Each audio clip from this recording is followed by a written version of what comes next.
Good morning. আজকে হচ্ছে শুক্রবার, উইকডে, ভেরি বিজি মর্নিং সবার জন্যই। সকালে ঘুম থেকে উঠে প্রথমে জানলা দরজাগুলো খুলে দিয়েছি ঘরে। তারপর দিনটা শুরু করলাম গরম গরম 1 গ্লাস জল দিয়ে। এই জলটা আমি চায়ের মতন করে প্রত্যেক দিনই খাই।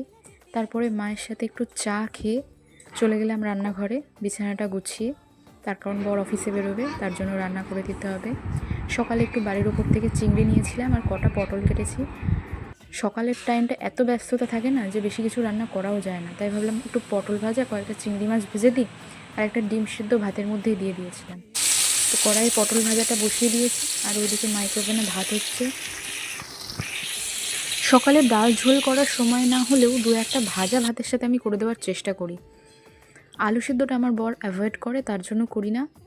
তাছাড়া মোটামুটি দু একটা পদ করে দেওয়ার চেষ্টা করি। 9:30টার মধ্যে এই কাজগুলো কমপ্লিট করার পর আমি একটু স্বস্তিতে নিঃশ্বাস নিই।